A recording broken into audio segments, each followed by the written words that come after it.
ಈಗ ನಿನ್ನ ಪಕ್ಷವನ್ನು ನೋಡು ಪಾರ್ಥ.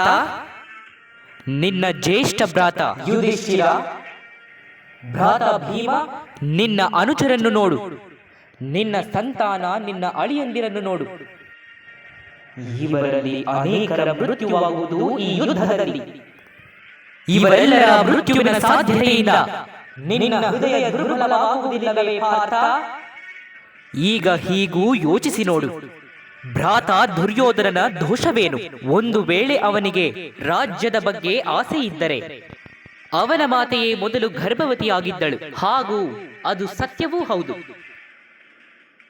ದುಶ್ಯಾಸನ ಪಾಂಚಾಲಿಯ ವಸ್ತ್ರ ಸೆಳೆದು ಅಪಮಾನ ಮಾಡಿದ್ದಾನೆ ಎನ್ನುವುದು ಅಪರಾಧವಾದರೆ ನೀನು ಕೂಡ ನಿನ್ನ ಜ್ಯೇಷ್ಠ ಭ್ರಾತನ ಆದೇಶ ಒಪ್ಪಿಕೊಂಡು ನಿನ್ನ ಪತ್ನಿಯ ಅಪಮಾನ ಆಗಲು ಬಿಟ್ಟಿರುವೆ. ಅದು ಅಪರಾಧವಾಗಿರಲಿಲ್ಲವೇ? ಮಹಾಮಹಿಮರು ತಮ್ಮ ಪ್ರತಿಜ್ಞೆಯನ್ನೇ ಹೆಚ್ಚು ಮಹತ್ವಪೂರ್ಣ ಎಂದುಕೊಂಡವರು, ಹಾಗೂ ತಮ್ಮ ಕುಲವಧುವಿನ ಶೀಲವನ್ನು ಕಡಿಮೆ ಮಹತ್ವಪೂರ್ಣ ಎಂದುಕೊಂಡವರು. ಅದು ಅಧರ್ಮವಲ್ಲವೇ? ಹಾಗೂ ನಿನ್ನ ಜ್ಯೇಷ್ಠ ಭ್ರಾತ ಯುಧಿಷ್ಠಿರ ತಾವು ನಂಬಿಕೊಂಡ ಧರ್ಮವನ್ನು ಪಾಲಿಸುವುದಕ್ಕೋಸ್ಕರ ದ್ಯೂತ ಸಭೆಯಲ್ಲಿ ಪಾಲ್ಗೊಂಡರು. ಅದು ಅಧರ್ಮವಾಗಿರಲಿಲ್ಲವೇ? ಹಾಗಾದರೆ ಭ್ರಾತ ದುರ್ಯೋಧನನನ್ನು ಶತ್ರು ಎನ್ನುವುದು ಸೂಕ್ತವೇ? ನಿನಗೆ ನಿನ್ನ ಪಕ್ಷದಲ್ಲಿ ಧರ್ಮವು ಕಾಣುತ್ತಿದೆಯೇ ಪಾರ್ಥ? ನೀವು ಸತ್ಯವನ್ನೇ ಹೇಳುತ್ತಿರುವಿರಿ ಮಾಧವ. ನನಗೆ ಎರಡೂ ಪಕ್ಷದಲ್ಲಿ ಧರ್ಮವು ಕಾಣುತ್ತಿರುವುದು ಹಾಗೂ ಅಧರ್ಮವು. ಅರ್ಥಾತ್ ನೀನು ಯುದ್ಧದ ಅರ್ಥವನ್ನು ತಿಳಿಯಲಿಲ್ಲ ಹಾಗೂ ಧರ್ಮದ ಸ್ವರೂಪವನ್ನು ತಿಳಿಯಲಿಲ್ಲ ಪಾರ್ಥ. ನನ್ನ ಬುದ್ಧಿ ಮಂದವಾಗಿದೆ ಮಾಧವ. ನನ್ನ ಅಂಗಾಂಗಗಳು ಕಂಪಿಸುತ್ತಿವೆ. ನನ್ನ ಕೈಗಳಲ್ಲಿ ಶಸ್ತ್ರ ಎತ್ತಲು ಶಕ್ತಿಯೇ ಇಲ್ಲ. ನನ್ನ ಗಾಂಡೀವ ನನ್ನ ಕೈಗಳಿಂದ ಜಾರಿ ಹೋಗುತ್ತಿದೆ ಮಾಧವ. ನನಗೆ ಕೇವಲ ಭಯಾನಕ ವಿನಾಶ ಕಾಣಿಸುತ್ತಿದೆ. ಕೇವಲ ಭಯಾನಕವಾದ ವಿನಾಶ. ಏಕೆ? ಯಾವ ಕಾರಣಕ್ಕಾಗಿ ಮಾಧವ? ಯಾವ ಕಾರಣಕ್ಕಾಗಿ? ಅನ್ಯಾಯದ ಯೋಚನೆಯೇ ಪ್ರತೀಕಾರದ ಸಂಕಲ್ಪವೇ. ಅಂತಹ ಯಾವುದೇ ಕಾರಣ ಇಲ್ಲ ನನ್ನ ಬಳಿ. ಯಾವುದೇ ಕಾರಣ ಇಲ್ಲ ಮಾಧವ. ನಾನು ಇಷ್ಟು ದೊಡ್ಡ ವಿಧ್ವಂಸವನ್ನು ಒಪ್ಪಿಕೊಳ್ಳಲು ಇಲ್ಲ ಮಾಧವ. ವಿಧ್ವಂಸವೇ ನವನಿರ್ಮಾಣಕ್ಕೆ ಕಾರಣವಾಗುವುದು ಪಾರ್ಥ. ಮರದ ಒಂದು ಶಾಖೆಯನ್ನು ಕತ್ತರಿಸಿದರೆ ಎರಡು ಶಾಖೆಗಳು ಜನ್ಮ ತಾಳುತ್ತವೆ. ನೀನು ಇಂದಿನ ವಿಧ್ವಂಸದಿಂದ ಏಕೆ ಭಯಭೀತನಾಗಿರುವೆ? ನಾಳೆ ಮತ್ತೆ ನವನಿರ್ಮಾಣವಾಗುವುದು. ಈ ಸತ್ಯ ನಿನಗೆ ತಿಳಿದಿಲ್ಲವೇ? ಕ್ಲೈಬ್ಯಮ್ಮ ಅಸ್ಮಗಂ ಪಾರ್ಥ ನೈತತ್ವಯೂಪಪದ್ಯತೆ.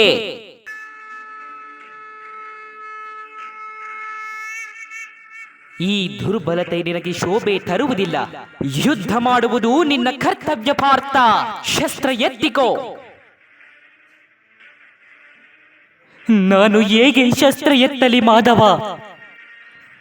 ಯಾರ ಸೇವೆ ಮಾಡುವುದನ್ನು ಜೀವನದ ಸೌಭಾಗ್ಯವೆಂದು ನಂಬಲಾಗಿದೆಯೋ ಅಂತಹ ತಾತಾಶ್ರೀ, ಗುರುದ್ರೋಣರು, ಮಾಮಾಶ್ರೀ ಹಾಗೂ ಜ್ಯೇಷ್ಠ ಭ್ರಾತರ ಮುಂದೆ ಶಸ್ತ್ರವೆತ್ತುವ ಧೈರ್ಯವಿಲ್ಲ ನನ್ನೊಳಗೆ ಮಾಧವ. ಅವರ ವಧೆ ಮಾಡುವುದರಿಂದ ನನಗೆ ಸ್ವರ್ಗದ ರಾಜ್ಯವೇ ಪ್ರಾಪ್ತವಾಗುವುದಾದರೂ ಅದು ವ್ಯರ್ಥವೇ ಮಾಧವ, ವ್ಯರ್ಥವೇ. ಮಾಧವ, ಮನುಷ್ಯ ಬದುಕುವುದು ತನ್ನ ಭವಿಷ್ಯದ ಬಗ್ಗೆ ಚಿಂತಿಸುತ್ತ. ನಾನು ಸೈನಿಕರನ್ನು ನೋಡಿದಾಗ ಮಾಧವ, ಯುದ್ಧದ ನಂತರ ಲಕ್ಷಾಂತರ ಸ್ತ್ರೀಯರು ವಿಧವೆಯಾಗುವರು, ಲಕ್ಷಾಂತರ ಮಕ್ಕಳು ಅನಾಥರಾಗುವರು.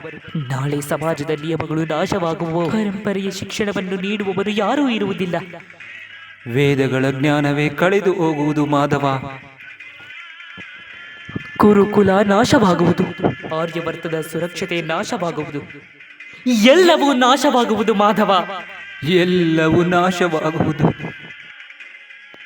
ಬುದ್ಧಿವಂತ ವ್ಯಕ್ತಿಯ ಹಾಗೆ ತರ್ಕ ಮಾಡುತ್ತಿರುವೆ ನೀನು, ಆದರೆ ವಾಸ್ತವವಾಗಿ ಮೂರ್ಖತನದ ಮಾತನಾಡುತ್ತಿರುವೆ ಪಾರ್ಥ.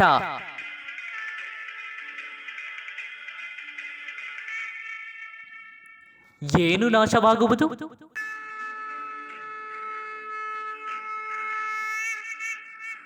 ವೃಕ್ಷದ ಕೆಲವು ಎಲೆಗಳು ಬಿದ್ದು ಹೋಗಿ ಹೊಸ ಎಲೆಗಳು ಹುಟ್ಟಬಹುದು.